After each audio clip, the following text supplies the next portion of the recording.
15 अगस्त 1947 भारत की आज़ादी का दिन। The national flag, saffron white and green tricolour, was publicly unfurled.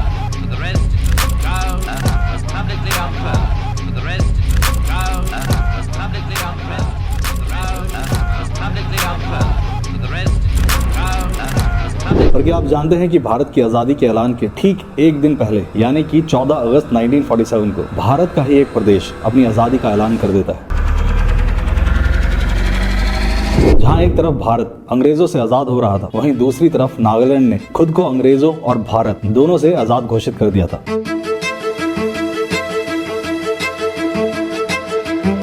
Nagaland Bharat का हिस्सा नहीं बनना चाहता था, वो अपना एक अलग देश बनाना चाहता था। इस मांग के बावजूद किस तरह नागालैंड भारत का हिस्सा बना और क्यों अब तक नागालैंड को एक अलग देश बनाने की मांग उठ रही है, इस पर हम आज इस वीडियो में बात करेंगे। हम डिटेल में समझेंगे कि नागालैंड क्राइसिस क्या है और क्यों भारत सरकार को यहां अफस्पा यानी कि armed forces special powers act in जैसे कानून को लागू करने की जरूरत पड़ी। नागालैंड क्राइसिस को समझने से पहले नागालैंड की हिस्ट्री पर एक नजर डालते हैं।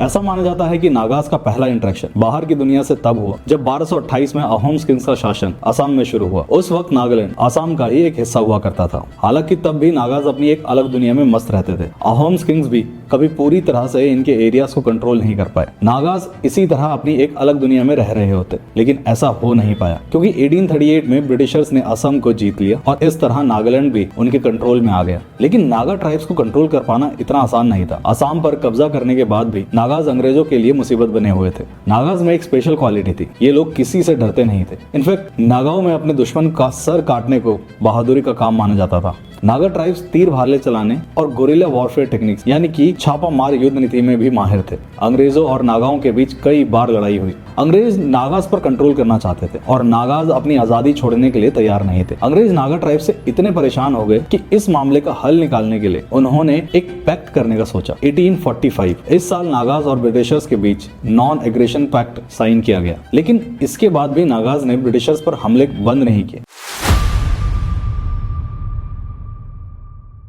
19वीं सेंचुरी के खत्म होते होते नागाज पर कंट्रोल पाने के लिए अंग्रेजों ने उनकी कई एक्टिविटीज को बैन करना शुरू कर दिया। इसके विरोध में नागाज ने एक के बाद एक पूरी सीरीज में अंग्रेजों पर हमले करने चालू कर दी। इसी दौरान ब्रिटिशर्स ने नागालैंड में मिशनरीज भी खुलवाई और इन मिशनरीज ने काफी लार्ज स्केल में लोगों को क्रिश्चियनिटी में कन्वर्ट करना शुरू कर दिया।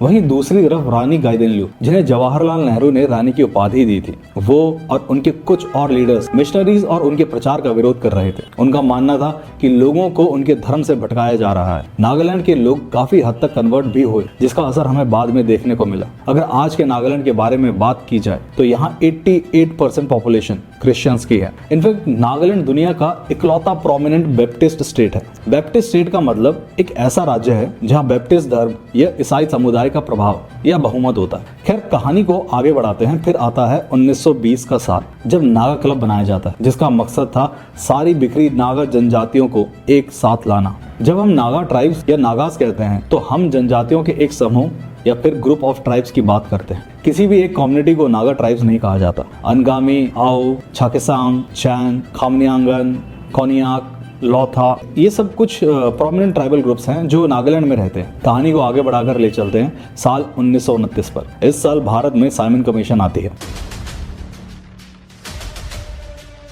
बेसिकली इन्हें भेजा गया था ताकि ये भारत की शासन व्यवस्था या गवर्नेंस के बारे में समझे और ब्रिटिश गवर्नमेंट की मदद करें उनकी गवर्नेंस को बेहतर बनाने में। साइमन कमीशन के आने से नागालैंड में एक बड़ा डेवलपमेंट देखने को मिला। नागालैंड के लोगों ने साइमन कमीशन को एक एफिडेविट दिया और उन्हें ये बताया कि वो भारत का हिस्सा नहीं बनना चाहते, वो खुद का एक अलग देश चाहते हैं, इसीलिए उन्हें उनके हाल पर छोड़ देना चाहिए।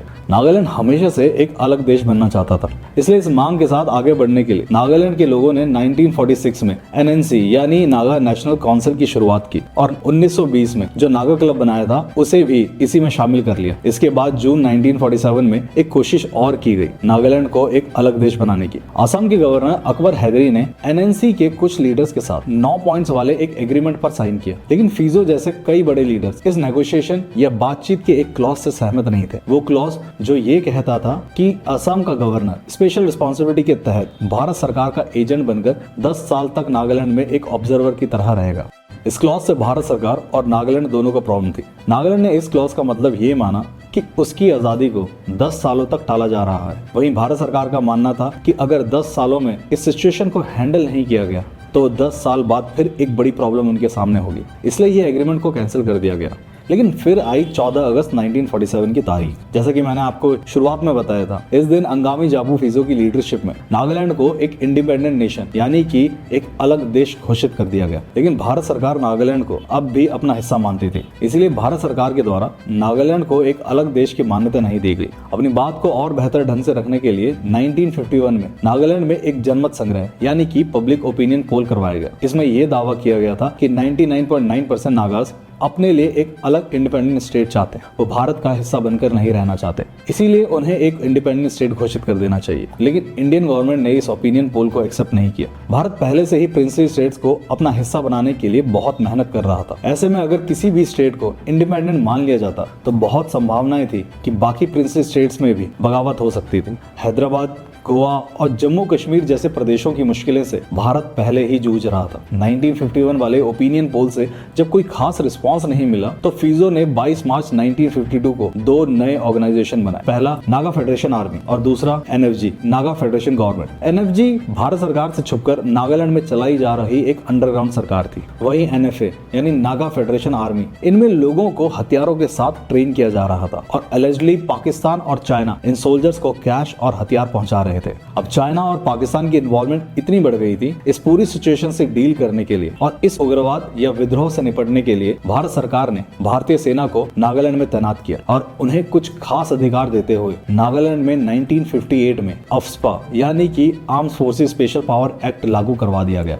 अफ्स्पा के बारे में मैं आपको थोड़ा आगे बताऊंगा। अब चलते हैं 1960 में। इस साल एक और बड़ा डेवलपमेंट सामने आया। भारत सरकार और नागा पीपल्स कन्वेंशन जिसे 1957 में बनाया गया था, इन दोनों के बीच एक 16 पॉइंट्स का एग्रीमेंट हुआ, जिसके बाद 1 दिसंबर 1963 को नागालैंड बना। नागालैंड में अब अंग्रेजों के बनाए नागा हिल्स के साथ साथ नेफा यानी कि the north east frontier agency के तंसवांग डिस्ट्रिक्ट का हिस्सा भी शामिल कर लिया गया। इन दोनों को मिलाकर नागालैंड बन गया। नागालैंड बनने के बाद भारत सरकार का पूरा फोकस इस बात पर था कि किसी तरह नागालैंड को पूरी तरह से भारत का हिस्सा बनाया जाए। इसी थॉट या विचार के साथ 1964 में पीस मिशन या शांति वार्ता की शुरुआत की गई। नागालैंड और भारत के बीच 1964 से 1967 तक 6 राउंड की बातचीत हुई, लेकिन कोई सॉल्यूशन नहीं निकला। फिर 11 नवंबर 1975 को फाइनली कुछ पॉजिटिव देखने को मिला। इस दिन शिलोंग अकॉर्ड साइन किया गया, जहां NFG और NFA ने हथियार छोड़ने पर मंजूरी दी। यानी ये तय हुआ कि नागालैंड जो अंडरग्राउंड गवर्नमेंट चला रहा था और भारत सरकार से छुपकर जो आर्मी तैयार कर रहा था, उस पर अब रोक लगा दी जाएगी। लेकिन कहानी में ट्विस्ट आना भी बाकी था। मिस्टर मोइवा जो उस समय चाइना में थे, उन्होंने और उनसे जुड़े 140 और लोगों ने इस एग्रीमेंट को मानने से मना कर दिया, जिसके चलते 1980 में एक नई पार्टी का गठन हुआ, NSCN यानी कि national socialist council of Nagaland. NSCN भी ज्यादा वक्त तक साथ नहीं चल पाई। इस पार्टी में भी बंटवारा हुआ और इसी पार्टी से 2 और पार्टी बनी, NSCN-IM, जिसकी लीडरशिप की कमान आइसाक चिशी सुओ और थोइंगलैंग मोइवा के पास थी, और दूसरी NSCN-K जिसकी कमान SS खापलांग के पास थी। 1997 में NSCN-IM के साथ भारत सरकार ने सीज फायर एग्रीमेंट साइन किया, जिसका सीधा सीधा मतलब था कि NSCN-IM से जुड़े विद्रोही अब भारत सरकार पर हमला नहीं करेंगे। लेकिन जो दूसरी पार्टी थी NSCN-K, उन्होंने इस एग्रीमेंट को मानने से मना कर दिया। 2015 में फिर एक मजबूत कोशिश की गई। 2015 में भारत सरकार और नागालैंड के बीच एक समझौता हुआ, जिसे नागालैंड की हिस्ट्री में एक ऐतिहासिक समझौता माना गया। इसकी अनाउंसमेंट के बाद ऐसा लगने लगा कि एक अरसे से चला आ रहा नागालैंड इशू शायद अब खत्म हो जाएगा, लेकिन ऐसा हुआ नहीं, क्योंकि नागालैंड की कुछ ऐसी मांगे थी, या यूं कहें कि अब भी हैं, जिन्हें भारत सरकार मंजूरी नहीं दे रही। और सही मायनों में ये मांगे या डिमांड्स ही नागालैंड क्राइसिस की सबसे बड़ी वजह है। आइए जानते हैं कि क्या है ये मांगे। सबसे पहली मांग है ग्रेटर नागालैंड या ग्रेटर नागालैंड की। सीधे शब्दों में कहें तो नागालैंड चाहता है कि उसे असम, मणिपुर, अरुणाचल प्रदेश और म्यांमार का भी कुछ हिस्सा दिया जाए, जिससे वो अपनी टेरिटरी इंक्रीज कर सके और अपना क्षेत्रफल बढ़ा सके। करंटली नागालैंड के पास जो एरिया है वो 16,527 स्क्वायर किलोमीटर का है, जबकि नागालैंड जिस एरिया की मांग कर रहा है वो 1,20,000 स्क्वायर किलोमीटर का है, यानी उसके प्रेजेंट एरिया से 6 से 7 गुना ज्यादा है। असम, मणिपुर, अरुणाचल प्रदेश और म्यांमार की सरकारें अपना एरिया नागालैंड के साथ बांटने के लिए तैयार नहीं है। ग्रेटर नागालैंड या ग्रेटर नागालैंड की इस मांग का सबसे बड़ा समर्थक है national socialist council of Nagaland, Isak Muivah, यानी कि NSCN-IM।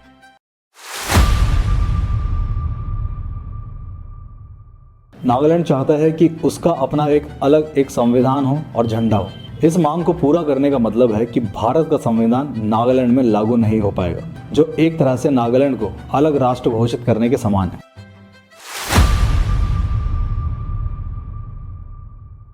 रिमूवल ऑफ अफ्स्पा, यानी कि removal of armed forces special power act. AFSPA शुरू से ही विवादों में रहा है, क्योंकि ये इंडियन आर्मी को कुछ स्पेशल पावर्स देता है, जिसे लेकर विवाद हमेशा बना रहता है। एक बार अगर कहीं भी अफ्स्पा लागू हो जाता है तो मिलिट्री को पावर मिल जाती है कि वो बिना वारंट किसी का भी घर सर्च कर सकती है, किसी को भी बिना वारंट अरेस्ट कर सकती है और किसी से खतरा महसूस होने पर गोली भी चला सकती है। वैसे इस एक्ट के साथ कई और भी पावर्स जुड़ी हैं। अगर आप इसे डिटेल में जानना चाहते हैं तो इस एक्ट की PDF को पढ़ सकते हैं और ये PDF मैं डिस्क्रिप्शन में ऐड कर दूंगा। अब भारत सरकार का मानना है कि अगर armed forces special power act को हटा दिया गया तो मिलिटेंट्स ग्रुप एक बार फिर एक्टिव होकर अलग देश की मांग करेंगे। नागालैंड के लोगों का मानना है कि उन पर कभी भी पूरी तरह से ब्रिटिशर्स का कंट्रोल नहीं था। ऐसे में ब्रिटिशर्स के पास कोई हक नहीं था उनके राज्य को भारत में मिलाने या भारत को सौंपने का, इसलिए उन्हें एक अलग देश बना देना चाहिए।